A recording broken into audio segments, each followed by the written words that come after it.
நிறைய புகைப்படமாக எல்லாருக்கும் ஆக்டிஸாக ஒரு பையனுக்காக இருக்க முடியாத மனிதன். ஒரு பேர் பாரிகாட்கள். இவரோட வயசு 86. ஒரு சபை மூப்பராக இருக்காரு. அன்னைக்கு சர்ச்சில் இருக்கும்போது சோல்ஜர்ஸ் இவரை பிடிக்க வரும்போது சர்ச்சு சொல்றாங்க, தப்பிச்சு ஓடுங்கன்னு சொல்றாங்க. அப்போ ஒரு கடல் குப்பையிலையும் இறக்குதுன்னு சொல்றாரு. சோல்ஜர்ஸ் வந்த உடனே இவரு சாப்பிடுங்கன்னு சொல்றாரு. 1 மணி நேரம் ப்ரேயர் பண்ணிட்டாருன்னு சொல்றாரு. ப்ரேயர் பண்ணிட்டு வந்த உடனே ஒரு கழுதையை வீசி கொண்டு போறாங்க. ஒரு கிரவுண்டுக்கு கூப்பிட்டு போறாங்க. கிரவுண்டுக்கு போற வழியில ஒரு சோல்ஜர் சொல்றாரு, சீசர் தான் தேவன் சொல்லி தப்பிச்சிடலாமேன்னு கேட்குறாங்க. அதுக்கு பாலிகாட்டை கம்பி எதுவுமே சொல்லாம இருந்தாரு. கிரவுண்டுக்கு போயிட்ட உடனே கவர்னர் கேட்குறாரு, சீசர் தான் தேவன் சொல்லி விட்டுருவோன்னு சொல்றாரு. அப்போ கிறிஸ்து தான் தேவன் சொல்றாரு. திரும்பவும் கேட்குறாரு, கிறிஸ்து தான் தேவன் சொல்றாரு. 3 தாட்டி கேட்குறாரு, கிறிஸ்து தான் தேவன் சொல்றாரு. உடனே அவர் எரிக்க போறாங்க. அவர் எரிக்கும் போது அவர் எரியவே இல்லை. அப்போ சோல்ஜர் வாள் எடுத்து வெட்டிடுறாரு. அப்பதான் அவர் உடம்பு எரியுது. மற்ற அட்வென்டிஸ்ட் இதை பார்த்து அப்பதான் விசுவாசமும் பலமும் காட்சிது. ஆமென்.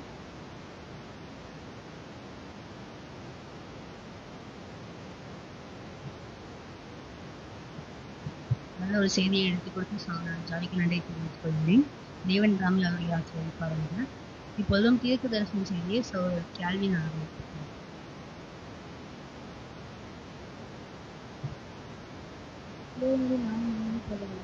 எல்லாருக்கும் வாழ்த்துக்கள்.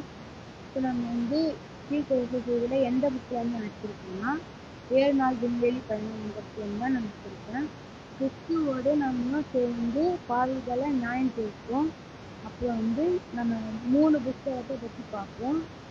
ஞாபக புத்தகம், ஜீவ புத்தகம், பாவ புத்தகம். முதலாவது நம்ம ஹெவன்குள்ள பிரவேசிக்கும் போது நம்ம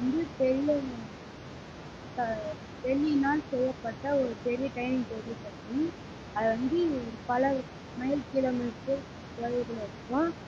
ஆனால் நம்ம பார்க்க கிட்ட மாதிரி தான் இருக்கும். அதை உட்காந்து சாப்பிட்றவங்க கூட நம்ம கிட்ட பேசி சாப்பிட்ற மாதிரி தான் இருக்கும். அதில் ஆதாம் மேம்பாட்டில் தீர்க்கதரிசிகள், சீசர்கள் உட்காந்து சாப்பிடுவாங்க.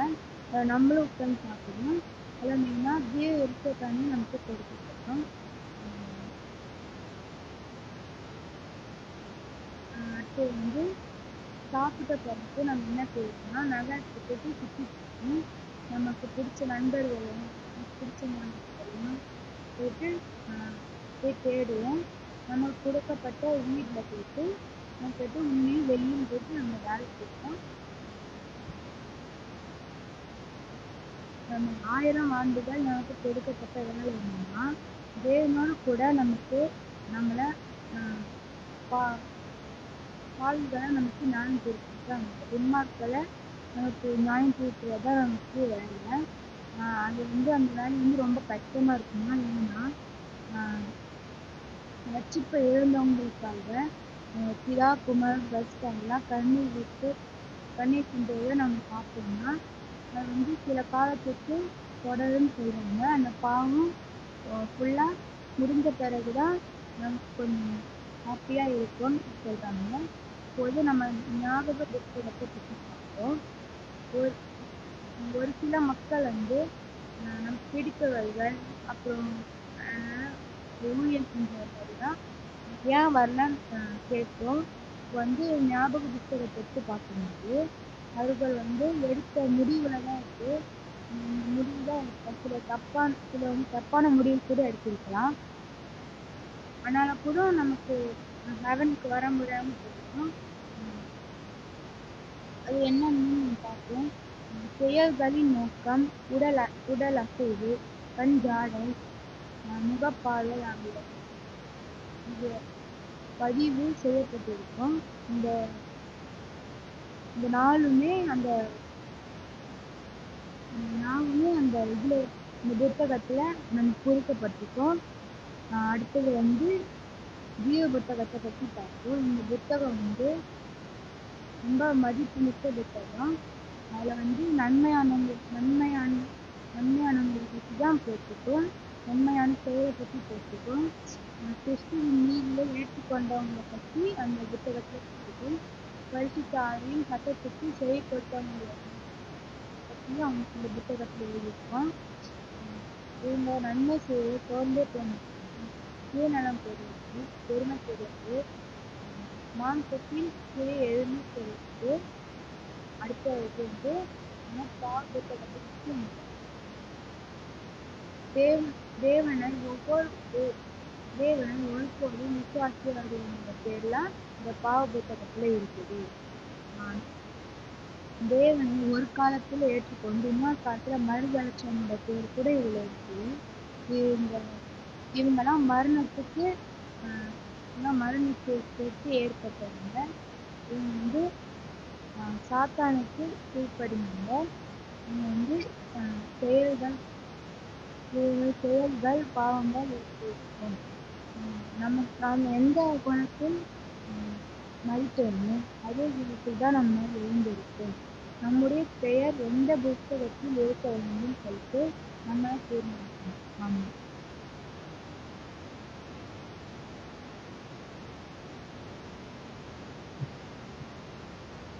நல்ல ஒரு தீர்க்கதரிசனம் சொல்லி எடுத்துக்கொண்ட சகோதரருக்கு நன்றி தெரிவித்துக் கொள்கிறேன். தேவன் தமிழ் வழியாக சொல்லிப்பாராங்க. நம்ம இப்பெல்லாம் நார்மலா வந்து ஒரு விருந்து வைக்கிறோம்.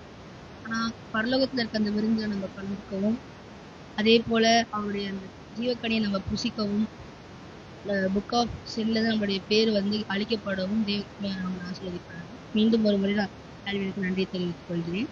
இப்பொழுதும் இயற்கை செய்தியை சகோதரர் சாம் அவர்கள் எடுப்பார்கள்.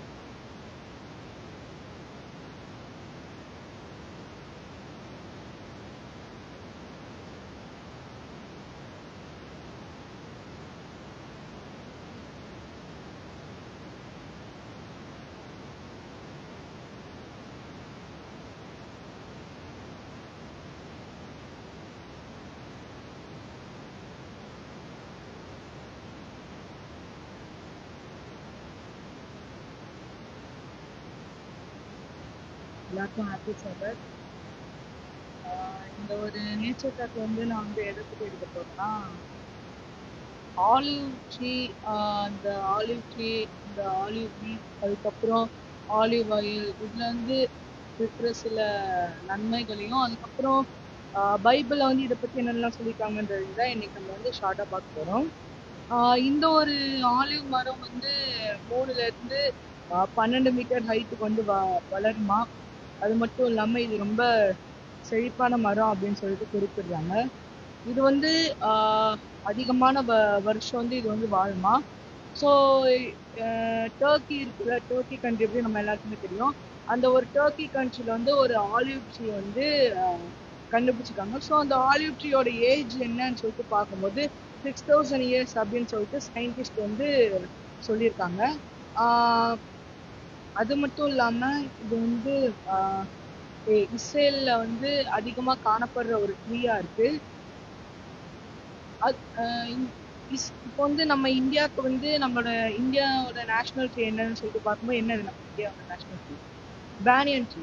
ஸோ அதே மாதிரி தான் இஸ்ரேலோட நேஷனல் ட்ரீ என்னன்னு சொல்லிட்டு பார்த்தோன்னா ஆலிவ் ட்ரீயா. அதே மாதிரி இப்போ வந்து இருக்கிற ஒலிம்பிக்லலாம் ஜெயிச்சா வந்து மெடல் கொடுக்குறாங்க. பட் ஆனால் இது ஏன்ஷியன் டைம் நம்ம முன்னாடி போய் பார்த்தோன்னா ஜெயிச்சவங்களுக்கு வந்து ஆலிவ் லீஃபால ஒரு க்ரௌன் மாதிரி ரெடி பண்ணி அந்த ஒரு க்ரௌன் தான் ஜெயிச்சவங்களுக்கு வந்து கொடுப்பாங்களாம். இப்போ வந்து நம்மளோட நம்ம இங்க பார்த்தோன்னா நம்ம எப்படி கிரவுண்ட்நட் ஆயில், நல்லெண்ணெய், இந்த மாதிரி கடலை எண்ணெய், இந்த மாதிரி எண்ணெய் யூஸ் பண்ணுறோமோ அதே மாதிரி நம்ம இஸ்ரேல் சைடுக்குலாம் போனால் அங்கே மோஸ்ட்லி ஆலிவ் ஆயில் தான் நிறைய யூஸ் பண்ணுவாங்கன்னா. இந்த ஒரு ஆலிவ் ஆயிலை வந்து அவங்க வந்து குக் பண்ணுறதுக்கு யூஸ் பண்ணுவாங்களாம். அப்புறம் சில மெடிசினல் வேல்யூஸ்க்காக யூஸ் பண்ணுவாங்களாம். அப்புறம் இன்னும் நிறைய இதுக்காக வந்து யூஸ் பண்ணாங்கன்னு சொல்லிட்டு பார்க்குறோம். இது வந்து அதிகமா மவுண்டன் ரீஜியன்ஸ்லயும் பிளெயின்ஸ்லயும் தான் வளருமா. அதுக்கப்புறம் கேலிலி, சமாரியா, ஜூடேயா இது போன்ற இடங்கள்லாம் இது அதிகமா வளரக்கூடிய இடமா இருக்குது. அது மட்டும் இல்லாம நேத்து கூட நம்ம வெஸ்பர்ல பார்த்தோம், கெட்சமனேல வந்து கெட்சமனேன்ற அந்த தோட்டத்தோட மீனிங் வந்து கசக்கி போகுதுன்னு சொல்லிட்டு. ஸோ அதே மாதிரி தான் இந்த கெட்சமனி தோட்டத்துல வந்து அதிகமா ஆலிவ் ட்ரீஸ் தான் இருக்குமா. இந்த ஒரு ஆலிவ் ட்ரீஸ் வந்து ஒரு ஸ்பெஷல் என்னன்னு சொல்லிட்டு பார்த்தோன்னா, ஜீசஸ் வாழ்ந்தார்ல அந்த டைம்ல இருக்கிற ஆலிவ் ட்ரீஸ் வந்து இன்ன வரைக்கும் இந்த கெட்சமனே கார்டன்ல இருக்குதான். அந்த மாதிரி இன்னும் 8 ட்ரீஸ் வந்து இருக்குது அப்படின்னு சொல்லிட்டு இங்க குறிப்பிடுறாங்க. ஸோ இந்த ஒரு ஆலிவ் ஆயிலோட ரேட் வந்து வருஷத்துக்கு வருஷம் அதிகமாயிட்டே போகும் அப்படின்னு இங்க குறிப்பிடுறாங்க. மோஸ்ட்லி எல்லா ட்ரீஸ்லுமே ஆலிவ் ட்ரீ தான் அதிகமான ஆக்சிஜன் கொடுக்குற ட்ரீயா இருக்குது அப்படின்னும் குறிப்பிடுறாங்க. இந்த ஆலிவோட லீஃப் இருக்குல்ல, இந்த லீஃப் வந்து இந்த லீஃப் வந்து எது கூட கம்பேர் பண்றாங்கன்னா பீஸ் கூட கம்பேர் பண்றாங்க. அதாவது சமாதானத்தை கூட கம்பேர் பண்றாங்க. அமெரிக்கால கூட சில ஸ்டாம்ப்லலாம் இந்த ஒரு ஆலிவ் லீஃபோட பிக்சர் தான் இருக்கும் அப்படின்னு சொல்லிட்டு குறிப்பிடுறாங்க. ஸோ இப்போ இந்த ஆலிவ் ட்ரீ, இந்த ஆலிவ் லீஃப், இந்த ஆலிவ் ஆயிலை பத்தி பைபிள்ல என்ன குறிப்பிடுறாங்க அப்படின்னு சொல்லிட்டு நம்ம பார்த்துடலாம். முதலாவதா இந்த ஆலிவ் ஆயிலை வச்சுதான் நம்ம இந்த பைபிள்ல இருக்கிற சில ஆசாரியர்கள் ராஜாக்கள் எல்லாம் அபிஷேகம் பண்ணுவாங்கன்னு சொல்லிட்டு பாக்குறோம். அந்த மாதிரி ஆசாரியர்கள்ல வந்து ஒரு எக்ஸாம்பிள் எடுத்துக்கிட்டோம்னா ஆரோன் வந்து அபிஷேக எண்ணெயில தான் அபிஷேகம் பண்ணிருப்பாங்க. அதுக்கப்புறம் தாவீது ராஜாவையும் அபிஷேக எண்ணெயினால தான் அபிஷேகம் பண்ணிருப்பாங்க. இந்த ஒரு அபிஷேகம் தைலத்தை வந்து உருவாக்குறதுக்கான இன்கிரீடியன்ஸ் என்னன்னு சொல்லிட்டு பார்க்கும்போது அது வந்து நீங்க வந்து வாசிக்கோங்க.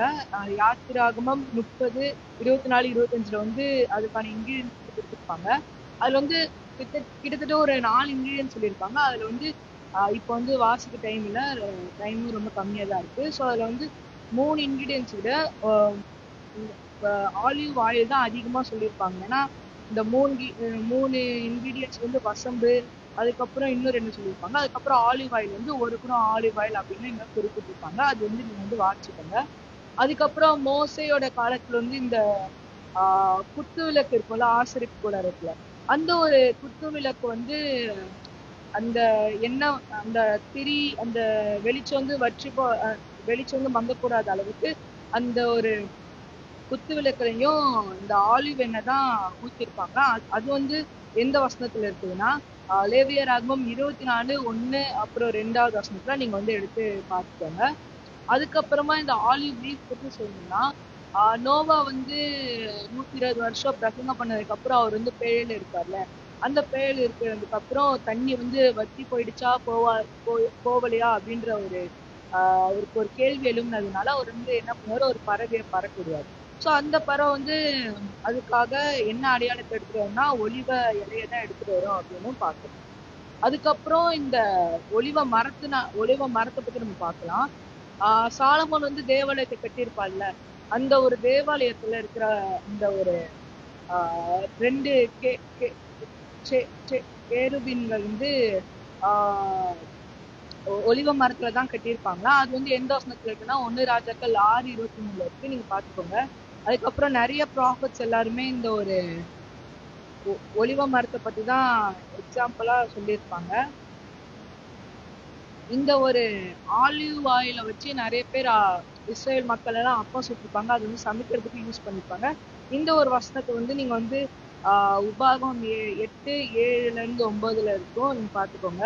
அதுக்கப்புறமா இந்த ஆலிவ் ஆயில் வந்து நிறைய மெடிசனல் வேல்யூ இருக்குனால இது வந்து எங்க பார்க்கலாம்னா நல்ல சமாரியான ஊமையில வந்து அந்த அந்த அடிப்பட்டவருக்கு வந்து காயம் ஏற்பட்டிருக்கும்.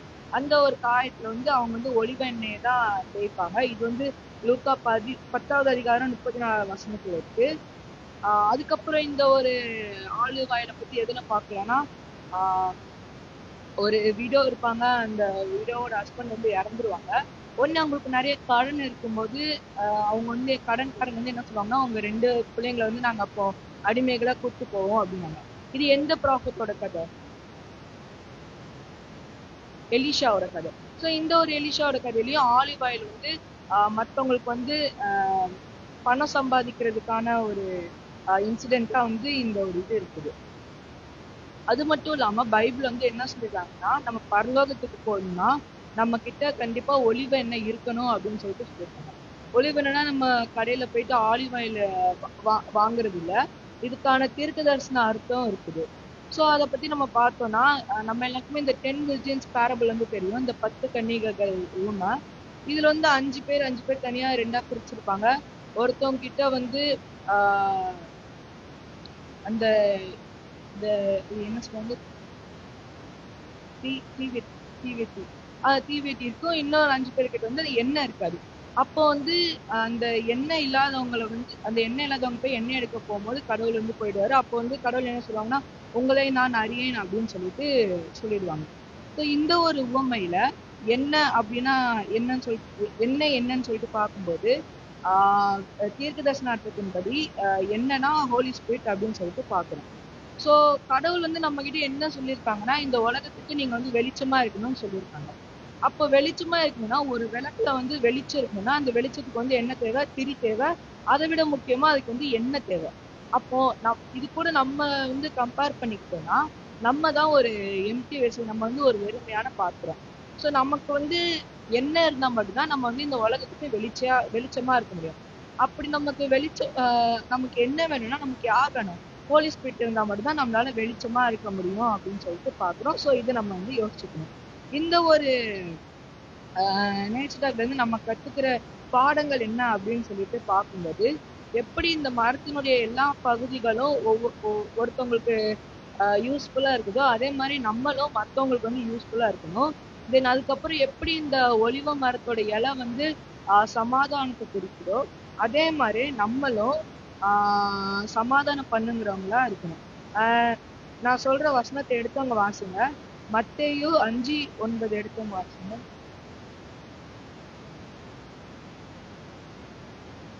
சமாதானம் பண்ணுகிறவர்கள் பாக்கியவான்கள்னு சொல்லிட்டு சொல்லியிருக்காங்க. ஸோ அப்படி நம்ம சமாதானம் பண்ணுகிறவங்களா இருக்கணும். நம்ம அப்படிதான் எப்படி இருக்கோம், பாக்கியவானா இருக்கோம்னு சொல்லிட்டு பார்க்குறோம். ஸோ நான் சொன்னது உங்களுக்கு புரிஞ்சிருக்கும்னு நினைக்கிறேன். நானும் ரொம்ப லேட்டாக வந்துட்டு நிறைய மிஸ்டேக்ஸ் பண்ணியிருப்பேன். ஸோ அப்படி ஏதாவது மிஸ்டேக் பண்ணிருந்தா என்னை மன்னிச்சுக்கோங்க. தேவன் தாமே நம்ம ஒரு மாஸ்டர் இருக்காராக.